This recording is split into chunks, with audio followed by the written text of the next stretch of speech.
Bonjour, je suis Claudia Prolongeau et vous écoutez Crime Story, le podcast fait divers du Parisien. Décidément, ce sont les faits divers et leurs conséquences qui ont la vedette aujourd'hui. Des restes humains ont été retrouvés sur la propriété. Le préfet de la région Corse a été assassiné de plusieurs balles dans la tête. Un couple et ses 4 enfants ont donc disparu. L'enquête s'oriente aujourd'hui vers un geste criminel. Chaque semaine, je vous raconte une grande affaire criminelle en m'appuyant sur l'expertise du chef du service police-justice du Parisien, Damien Delseny. Bonjour Damien. Bonjour Claudia. Aujourd'hui, un crime story en 4 épisodes, dont les 2 premiers sont publiés cette semaine. Rainbow Warrior, 2 bombes, un mort et un mensonge d'État. Un navire qui explose dans un port de Nouvelle-Zélande, à l'autre bout du monde. Une onde de choc a priori minime, mais qui va se transformer en raz-de-marée international jusqu'au plus haut sommet de l'État français. Mercredi 15 septembre 1971, à Vancouver, dans l'ouest du Canada. Un petit groupe de 12 militants écologistes embarque à bord du Phyllis Cormac, un vieux chalutier qu'ils ont loué avec un objectif bien précis, rejoindre l'île d'Amchitka, au large de l'Alaska, pour empêcher les essais nucléaires américains qui y sont programmés. Cela fait déjà plusieurs années que dans le monde, des voix s'élèvent pour dénoncer la course à l'armement nucléaire. Mais ce n'est pas le seul problème. Les militants pacifistes dénoncent aussi le fait que les grandes puissances mondiales testent leurs bombes nucléaires dans des territoires éloignés, au fond de l'océan, sans se soucier des conséquences sur les milieux naturels qu'ils abîment et les populations locales qui subissent de plein fouet les conséquences de ces essais. La vague d'essais nucléaires a commencé 16 ans plus tôt, en 1945. Les Américains ont été les premiers à obtenir la bombe atomique, une nouvelle arme dont les effets destructeurs sont sans commune mesure avec ceux des armes conventionnelles. C'est le célèbre Robert Oppenheimer qui, dans le plus grand secret, le lundi 16 juillet 1945, fait exploser à 5h29 et 21 secondes précisément, dans le désert du Nouveau-Mexique, la première bombe. Pour toute l'équipe qui a travaillé sur ce projet, le champignon de 266 mètres de diamètre qui s'élève au-dessus du lieu de l'explosion est un immense succès. 3 semaines plus tard, la bombe atomique entre dans l'histoire, quand les Américains en larguent 2 sur les villes japonaises d'Hiroshima et Nagasaki. On dénombre entre 103 et 200 000 morts. Now I am become death, the destroyer of worlds.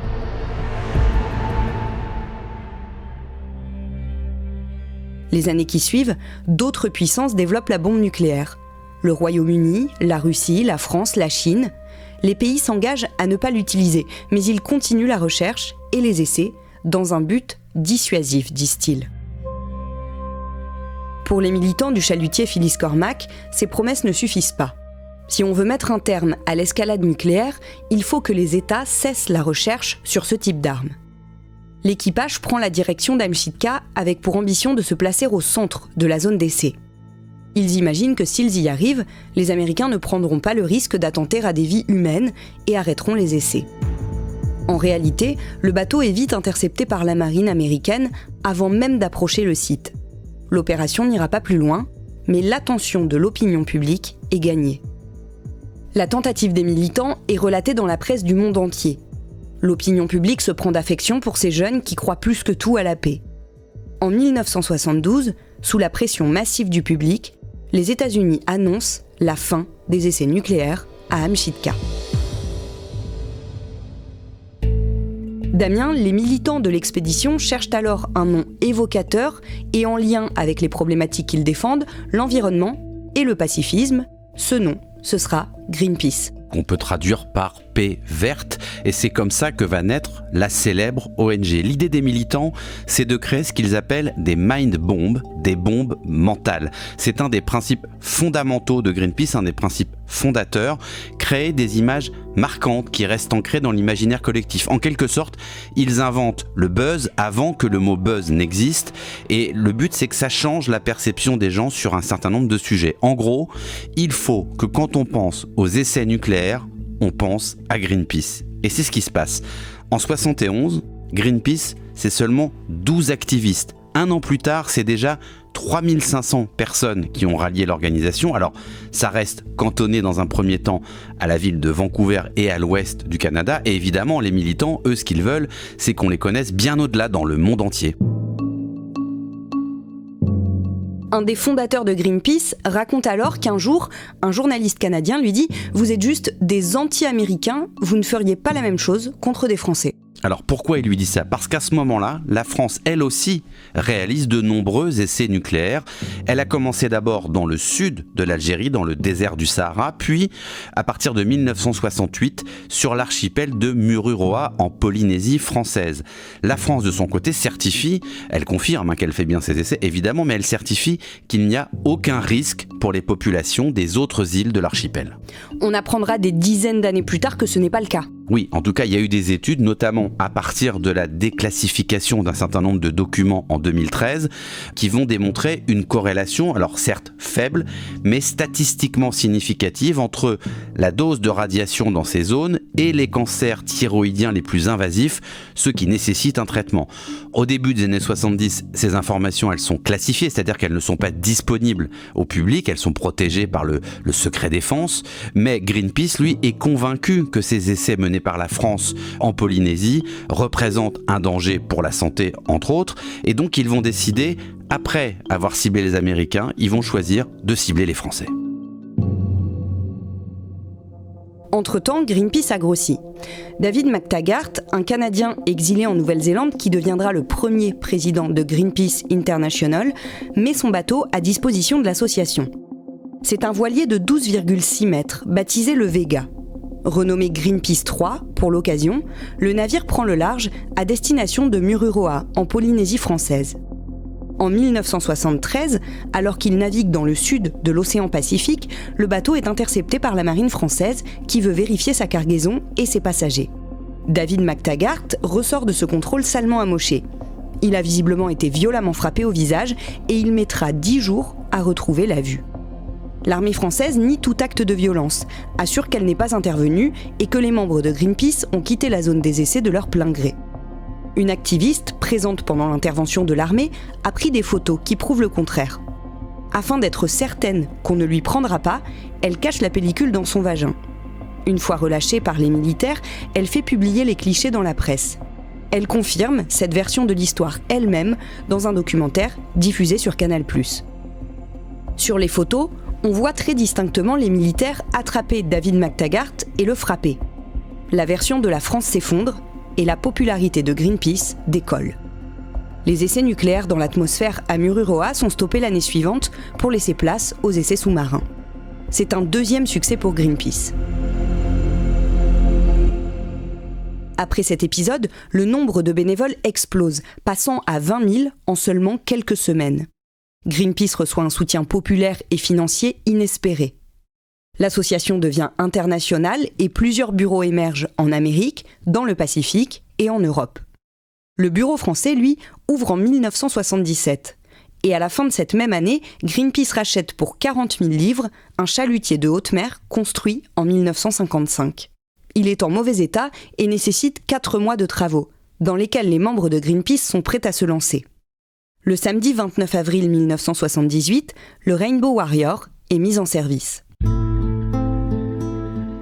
Damien, le nom de ce bateau vient d'un livre intitulé Warriors of the Rainbow, écrit en 1962. Écrit par William Wiloya et Vincent Brown et qui compile des prophéties notamment amérindiennes. C'est un livre qui accompagnait les membres de Greenpeace et dans lequel il est expliqué qu'un jour, une armée de la paix mettra fin au conflit et créera une population qui vivra ensemble, peu importe les religions de chacun.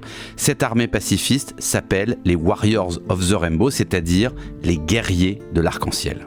Le bateau fait 40 mètres de long. Oui, c'est un bateau imposant, assez gros, un bateau de pêche avec plusieurs mâts, avec 5 voiles. Greenpeace va le repeindre en blanc avec la coque en vert. Le nom du mouvement est écrit en gros et en blanc sur la coque. Et il y a évidemment un immense arc-en-ciel qui devient l'emblème de Greenpeace, qui est peint sur la coque, qui part d'un côté et qui redescend de l'autre. Ça rend ce bateau différent, très identifiable. Ça lui donne aussi un côté un peu folklorique, très visible. Donc c'est parfait pour mener les opérations pacifistes qu'ils organisent, pacifistes et spectaculaires. Le bateau est très visible. Donc ça leur permet de continuer à mener ces actions médiatisées contre les essais nucléaires. Et de fait, le Rainbow Warrior devient un bateau extrêmement connu. Il amarre dans des ports où le public se presse pour le voir et ça se passe dans le monde entier. Son budget est désormais de 14 millions de dollars et elle compte 1 million d'adhérents à travers le monde. Mais l'objectif de l'association n'est pas encore atteint. Des essais nucléaires sont toujours pratiqués et la course à l'armement continue. Greenpeace a aussi étendu ses actions et cherche à gêner désormais la chasse des phoques et des baleines. En début d'année, la France annonce qu'elle va procéder à de nouveaux essais nucléaires en Polynésie française. Et c'est l'occasion pour l'association de renouer avec ses premières luttes.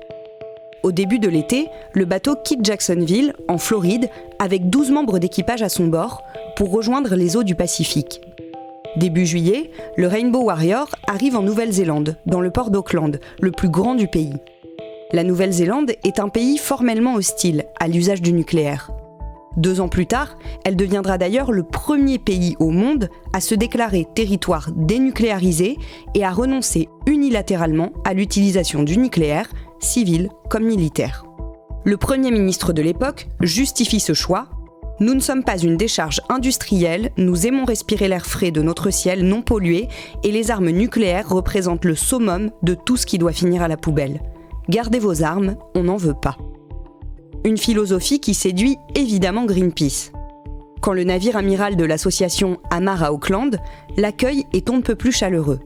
Les Néo-Zélandais sont ravis d'avoir pour quelques jours dans leur port ce bateau célèbre dans le monde entier et les héros nouvelle génération qui naviguent à son bord. Damien, le mercredi 10 juillet 1985, le Rainbow Warrior est toujours au mouillage à Auckland. Oui, il est en attente, il est amarré dans le port d'Auckland, il est garé en quelque sorte, et il attend de partir, comme convenu, faire la zone d'essai français à Mururoa, qui est quand même à 5000 km de là où doivent se passer les nouveaux essais nucléaires qui doivent bientôt commencer. Le mercredi 10 juillet, la soirée se passe normalement à bord de l'équipage de Greenpeace, si ce n'est qu'on fête l'anniversaire d'un des membres d'équipage. Il y a une fête qui est organisée sur le pont du bateau, qui est assez visible, y compris du quai. D'ailleurs, il y a des gens qui se baladent sur les quais, qui vont être invités à monter dans le bateau pour aller boire un verre. Donc c'est vraiment un moment très festif avec l'équipage sur le pont et une autre partie de l'équipage qui regagne au fur et à mesure de la soirée les cabines qui se trouvent en dessous du pont. À 23h38, une explosion sur le bateau retentit.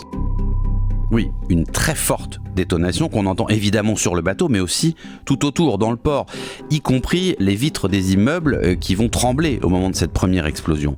Grosse secousse du navire, ceux qui sont allés se coucher dans les cabines sont évidemment réveillés, ils se relèvent, c'est un peu la panique à l'intérieur du bateau. Tout le monde réalise très vite qu'il y a une explosion à tribord au niveau de la salle des machines, la coque est d'ailleurs percée, l'eau s'infiltre et le bateau commence même à s'enfoncer dangereusement dans l'eau. L'équipage décide immédiatement d'évacuer le Rainbow Warrior. Tout le monde sort, se précipite sur le quai, la scène va durer quelques minutes à peine et à ce moment-là, une deuxième explosion se fait entendre. Le second choc est moins fort, mais il va casser l'hélice du moteur qui est à l'arrière du bateau et ça va avoir pour effet de faire pencher le bateau encore un peu plus vers l'avant. Le navire s'enfonce dans l'eau jusqu'aux 3/4 et se couche quasiment contre le quai sous les regards sidérés de dizaines de personnes. Oui, parce qu'il y a les membres de Greenpeace évidemment, mais il y a tous les riverains, les gens du port qui ont été réveillés par les explosions qui sont là et qui voient effectivement ce bateau qui est en train de sombrer. Sachant qu'en plus, en Nouvelle-Zélande, on n'est pas du tout habitué à ce type d'événement. C'est un pays extrêmement calme, pas beaucoup de faits divers, une criminalité quasi nulle. Auckland est en plus une ville très calme, donc de voir ce bateau parmi les plus célèbres du monde en train de sombrer après 2 explosions avec quand même à son bord des gens qui mènent une bataille pacifiste connue contre les essais nucléaires, c'est tout de suite un énorme choc et un événement. Un choc qui va encore grossir puisque les membres de l'équipage de Greenpeace se comptent une fois qu'ils sont réfugiés sur le quai et ils réalisent qu'il manque une personne. Il manque l'un d'eux, le chef mécanicien du bateau et photographe indépendant, Fernando Pereira, n'est plus là. Vous venez d'écouter le premier des 4 épisodes de Crime Story consacré à l'affaire du Rainbow Warrior, 2 bombes, un mort et un mensonge d'État. Suite de ce podcast dans le 2e épisode, déjà disponible sur toutes les plateformes d'écoute et sur leparisien.fr. Les 2 derniers épisodes seront publiés la semaine prochaine. Crime Story est le podcast fait divers du Parisien.